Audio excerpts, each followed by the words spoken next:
Hi friends, welcome back to Pasim Rusim.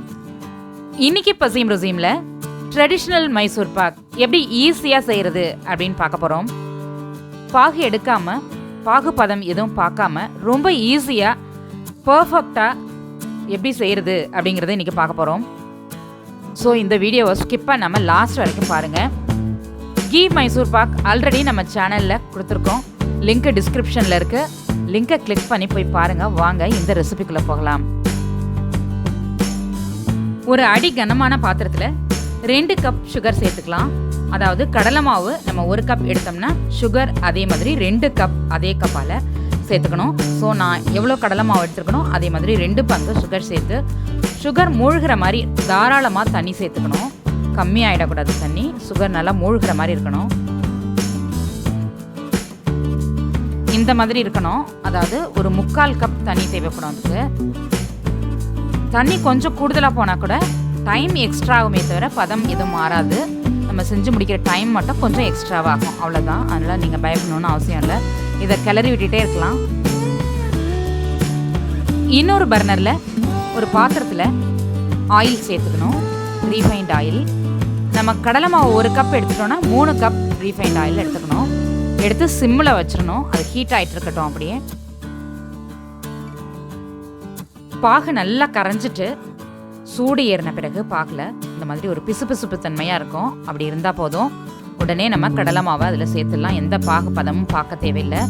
இப்போ நம்ம வச்சுருக்க 1 கப் கடலை மாவை இதில் சேர்த்துக்கலாம். சேர்த்து கைவிடாமல் கிளறணும்.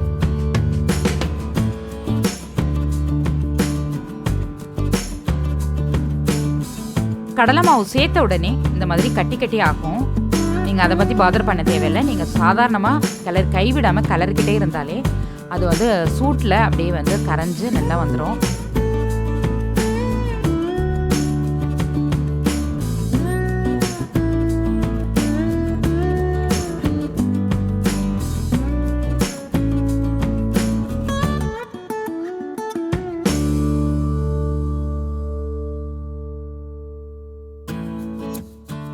இது மாதிரி கட்டிகள் எல்லாம் கம்ப்ளீட்டாக கரைஞ்ச பிறகு நம்ம வச்சுருக்க சூடான ஆயிலேருந்து ஒரு கரண்டி எடுத்து இதில் சேர்த்துக்கணும்.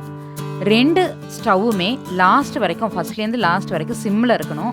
ஆயிலும் லாஸ்ட் வரைக்கும் நம்ம ரெசிபி செஞ்சு முடிக்கிற வரைக்கும் சிம்மில் வச்சு ஆயிலை ஹீட்டாகவே மெயின்டைன் பண்ணிகிட்ருக்கணும்.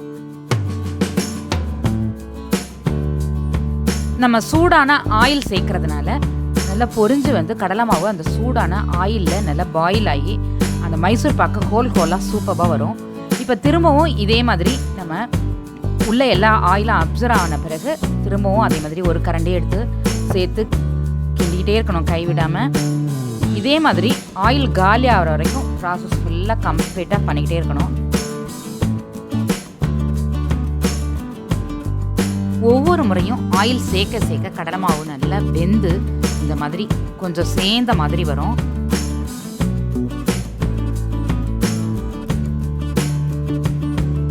இப்போ லாஸ்ட் கரண்டி ஆயில் சேர்க்க போகிறோம். இது சேர்த்த பிறகும் நல்லா பொரிஞ்சு வரும். ஒரு 10 மினிட்ஸ் இதுக்கப்புறம் நம்ம கிளறிக்கிட்டே இருக்க போகிறோம். கிளறிக்கிட்டு இருக்கும்போது பார்த்தீங்கன்னா ஒரு மைசூர் பாக்கே தண்ணியாக இருந்தால் என்ன மாதிரி டெக்ஸ்சரில் இருக்கும், கொஞ்சம் தண்ணியாக இருந்தால் அந்த மாதிரி டெக்ஸ்சர் வரும்.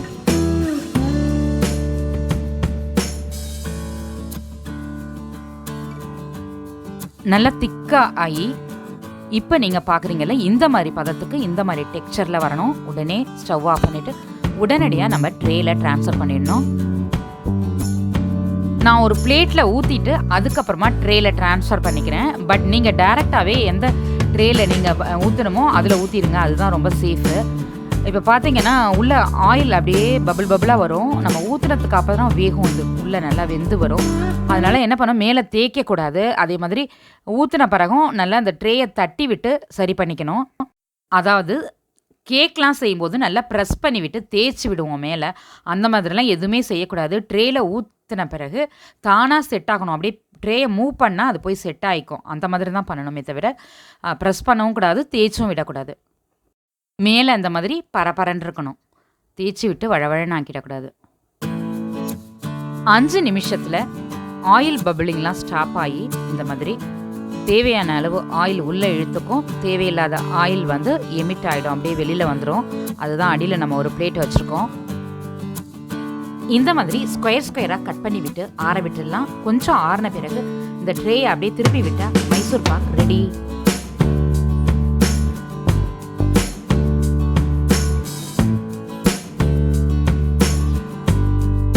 இந்த வீடியோ உங்களுக்கு பிடிச்சிருந்தா லைக் பண்ணுங்க, ஷேர் பண்ணுங்க.